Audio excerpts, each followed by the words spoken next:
spiritual elder brothers, and I think some elder sister. No, only brother. Then rest of younger brothers and sisters. Indeed, I'm very, very happy. Great honor. Come here once more and have very nice meeting with my elder brother. Not elder brother. Not elder brother. Correct it. Kosa? Younger brother. Oh, yes. But appearance seems this person is elder than me. I, in spite, 82 years old, but my face, okay.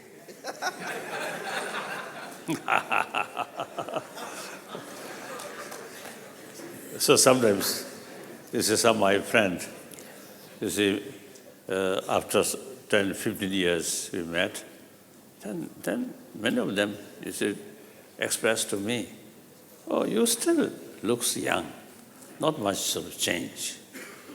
Then they ask me, what is your secret? Then I usually is telling them, oh, that's my secret. I don't want to share with other people. Then I telling them, nothing. I think mainly my mind, I think in spite difficult life, but still my mind, peaceful. So,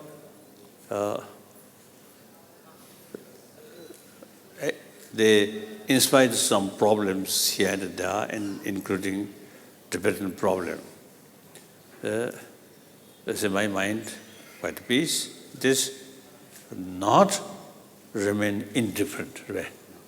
Serious concern. But I use human intelligence maximum way.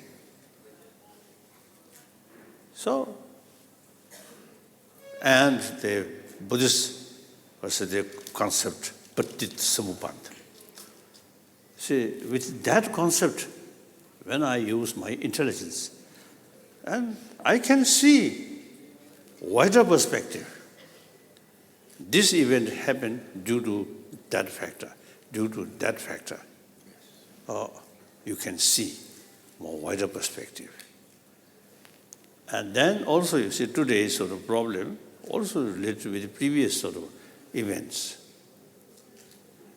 So once you see some previous mistake or something happen, then the result bound to face. So you see these sort of concept really immense help to maintain calm mind.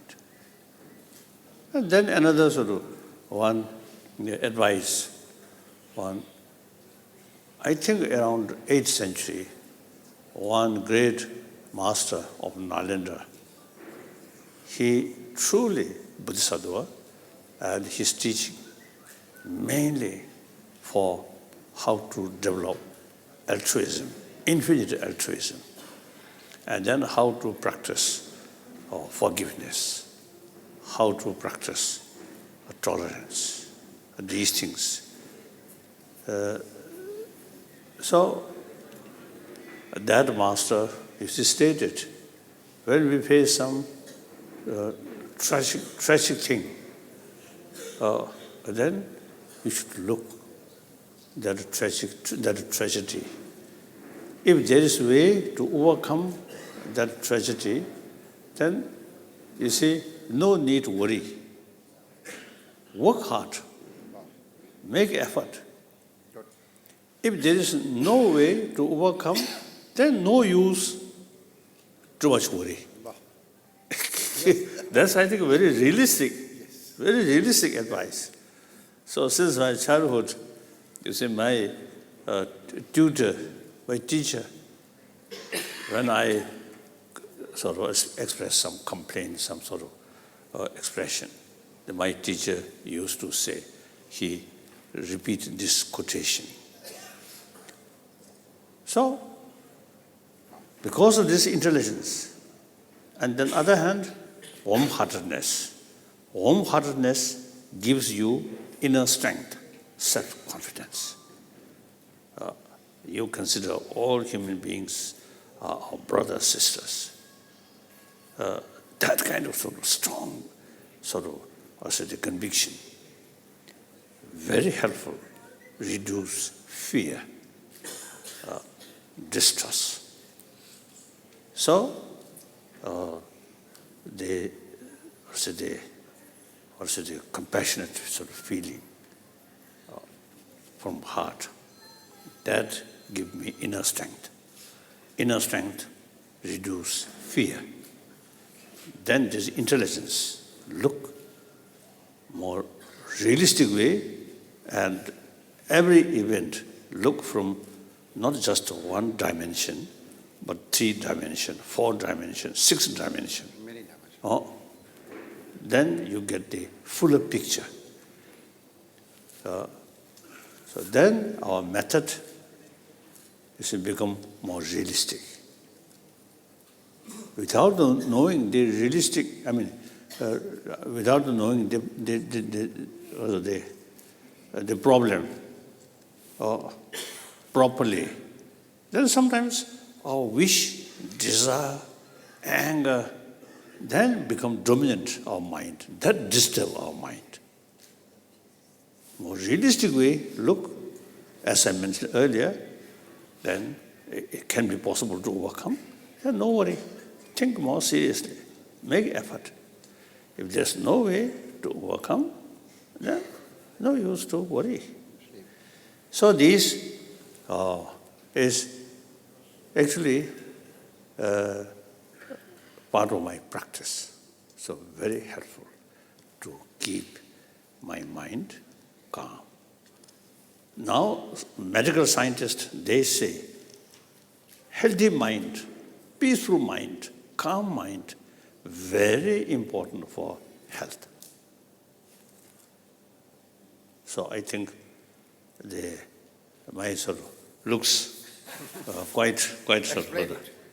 Oh? It explains it. Your yoga has explained that how peaceful you are in your mind. No. I'm trying to say my quite handsome face.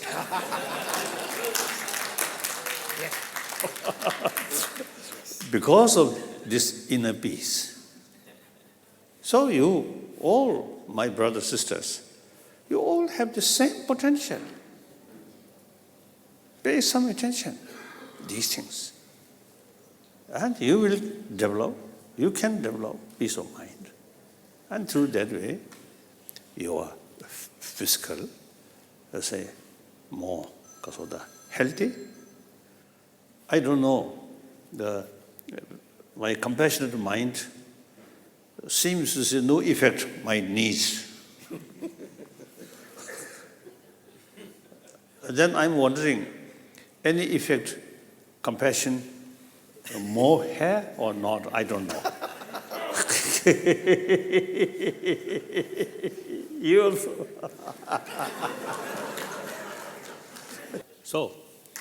So reality, age-wise, I'm elder brother, but appearance, just elder brother.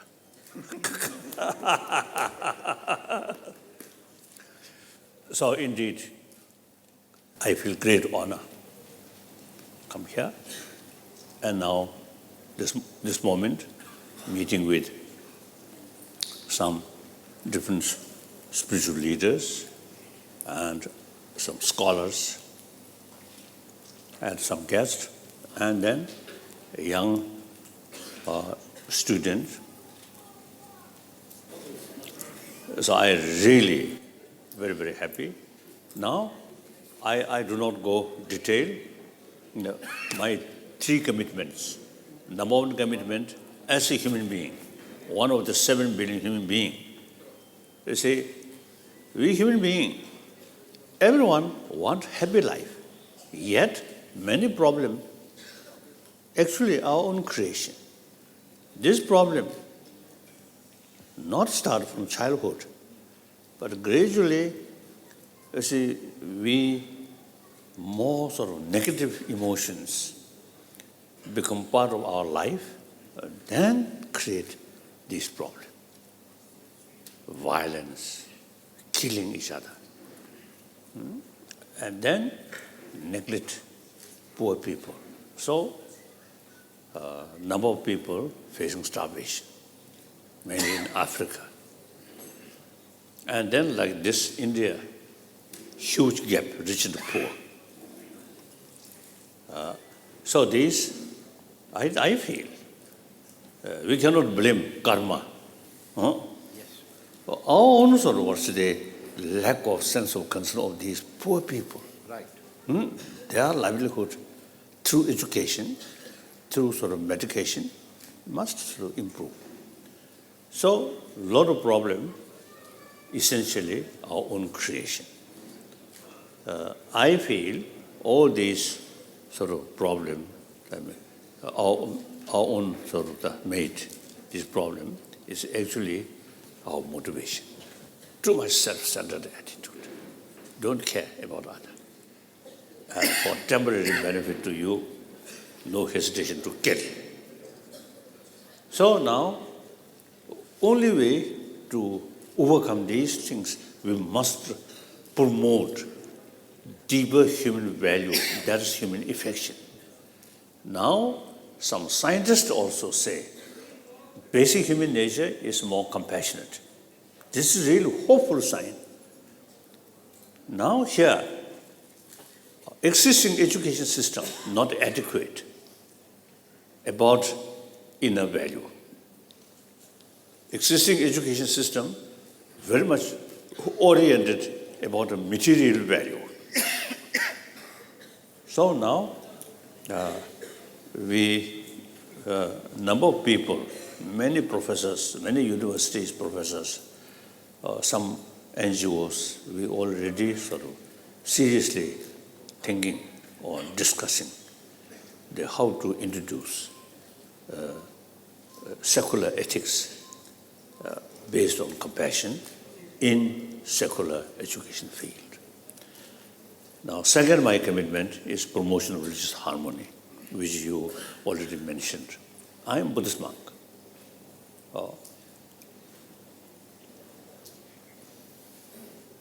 I respect all major religious traditions. Follower of any religion seriously, sincerely follow their religion, and all religions have the same potential to produce compassionate person, sensible person. Then there are differences in philosophical field, big differences.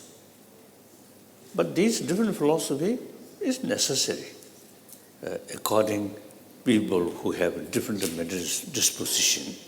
You need different philosophical views or certain different concept in order to increase conviction about love, compassion, forgiveness. So therefore, different philosophy, the philosophy is its own sort of level. Yes, there's differences. But then when we think, what's the purpose of this philosophy? Then same. Or to promote our inner value. So there's ground, a common ground, different religious tradition can live and learning each other. I think this, my brother is really, he knows many different traditions. Wonderful. That's my second commitment. Third commitment, of course I'm Tibetan. I have to think about Tibet because I think almost 99% of Tibetan people trust me. So political matter, I already retired since 2011. Now my commitment is protection of Tibetan environment and this water. most sort of rivers which cover whole Asia, including China. The ultimate source comes from Tibet, Tibetan plateau. One Chinese ecologist, he wrote one article. He found effect from Tibetan plateau for global warming. He found as much as South Pole, North Pole. So he described Tibetan plateau is third pole. Yes. So the genuine ecologist, or Chinese, ecologist, I think they already, having that kind of view. So the protection of Tibetan ecology is not only concern for Tibetan people, but also, I think, a whole world and directly whole. Oh, come. I think some chair. Come. So, at least you see about 1 billion human population on, let's say, northern India, Bangladesh, Pakistan, and also China, and some, like Vietnam and these countries also, like that. This is my commitment. And then second, regarding Tibet, I usually is describing you Indian, traditionally our guru. We are Chela. Meantime, we are not only just a Chela, but quite a reliable Chela. Reason, we really kept ancient Indian knowledge over 1,000 years, including Nalanda sort of thinking, Nalanda sort of tradition. So now, I think among the Buddhist worlds, I think we Tibetan, kept intact the Nalanda tradition. Not through just prayer. Yes. Or some puja. No. By dialogue. And study. Root text, we learned by heart. Then commentary, each word explained. Then use extensively logic, debate. So through that way, 20, 30 years, serious study. So that's the way we kept, this knowledge. So the original source, original place, all this knowledge, India, now like Nalanda, now ruined. So therefore, I feel, we have sufficient reason. We are the reliable, true Chela. So now almost the situation almost become like Chela of Indian Guru. Now seems Chela become Guru. Yes.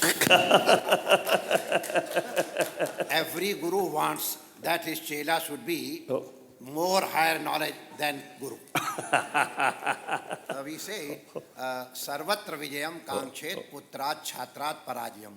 We want to conquer everybody, but we want to that our son and our disciples should win us. Very nice, very nice. So I, till my death, I committed, preserve these things. Then I never thinking how to propagate Buddhism, but rather how much we can contribute for a better world, including ecology, these things, and logic, from our tradition, how much we can contribute. Now already, last over 30 years, I have serious discussion with modern scientists. Now many scientists now already get some sort of a valuable sort of way of thinking from our tradition, actually India's tradition, like that. So that's all. Now some question, answer. Many people have been asking me, as you well know, especially Vaishnavas, but also many Hindus are vegetarians and feel very strongly about protection of cows.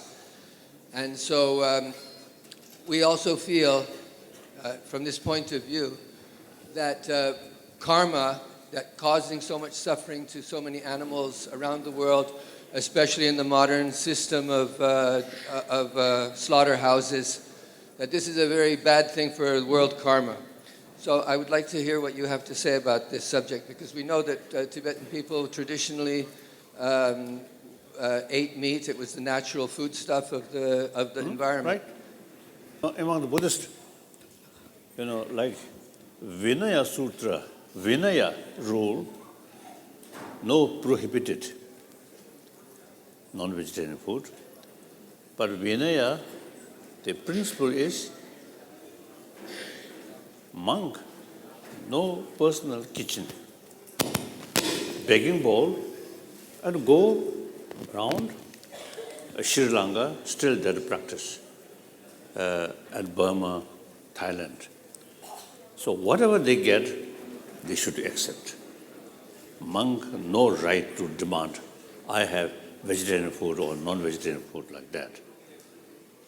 Then Chinese tradition is very strict vegetarian food. So we Tibetan, I think in the past, the climatic condition and the northern Tibet, no vegetation, only animal, like that. So now after we came to India, all our major monastic institutions, their communication must serve vegetarian food. Completely stop serving non-vegetarian food. And also, you see, there are some bigger institutions, such as some schools. They also, now since I think at least 10 years, more than 10 years, serve only vegetarian food, like that. So we are trying to promote vegetarianism. Many Tibetan sort of small religious center in different parts of the world, I asked them, the individual person, whether vegetarian or non-vegetarian, it's up to individual. But as a group, they must serve vegetarian food. So, as you mentioned, the other day, I also mentioned, I met one scholar who made, one American, who made one film or environment, some animal. I request him, if possible, that person should make similar sort of picture or movie about beef farm and the way to kill, and fish and poultry. Right from the beginning, all Tibetan settlement, right from the beginning, we do not start poultry, fishery, piggery. So when we're passing through, you see the towns or village, I think quite often, one small restaurant and one cage, some chicken in the heat. Very sad. People, no sort of feeling. They are sort of experience. Killing, almost consider vegetable. That kind of attitude, first firstly towards animal, then gradually human being. So respect all form of life. That is basis of our infinite karuna. So very good.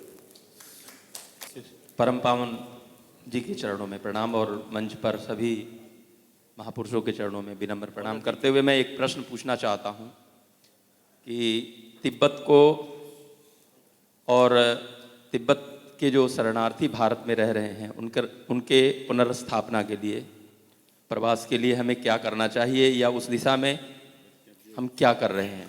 Tibet को आज़ादी मिल रही है या उसकी आज़ादी के प्रति हम कितने उत्साहित हैं, इसके बारे में मेरा प्रश्न है. I think, as I already mentioned, preservation of Tibetan culture, including Tibetan language. Today, Tibetan language is the best language to explain all these ancient Indian different philosophy and Buddhist logic. And these texts, actually Buddhist sort of text, but many ancient non-Buddhist sort of logic also is mentioned there. So that, I think, preservation of the Tibetan knowledge, including Tibetan language, Tibetan script, is also one way for preservation of ancient Indian knowledge. So you Indian, I think, should from time to time speak or express your concern. This is one thing. Then environment, as I already mentioned. Now, due to global warming, major rivers or lakes inside Tibet now decade by decade reduce, dry. So, special pay attention for protection of Tibetan environment. As I mentioned earlier, millions, I think millions of people, the city, depend their life on those rivers which come from Tibet. And the Ganga, you consider very sacred water. So all these is come from Tibet. So therefore, I think when the Ganga originally come from Tibet, I think very pure. When reach India, then you see people, taking baths in order to purify your sin. So Ganga water become dirty. It's not by bath. There are other means to dirty it. By bathing it doesn't. Yes, next question. Your Holiness, I'm so touched when I hear you say compassion and ecology. These two are so important to remind all the time. Especially here, so many spiritual leaders are united. And it is my feeling that that ecology question has a lot to do with the contamination of the rivers, especially the use of plastic in all the ashrams, in the bandaras. When we throw them away, the Kumbh Mela is full of thermal palaces, which all end up in the Ganga in the end. If the religious people like you make a declaration all together that we, as followers of Sanatan Dharma and compassion, condemn the use of unnecessary plastic, then it would have a great impact, because the politicians, they will not make this condemnation, they're getting profits from the plastic.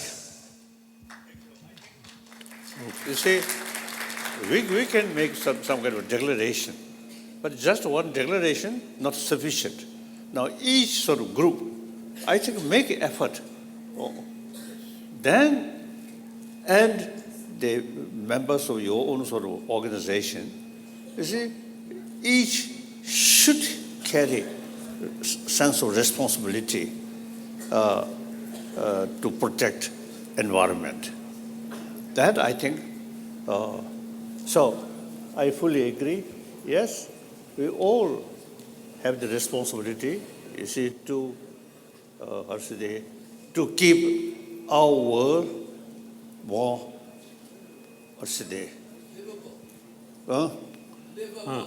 yes, No. sustainable way. Sustainable.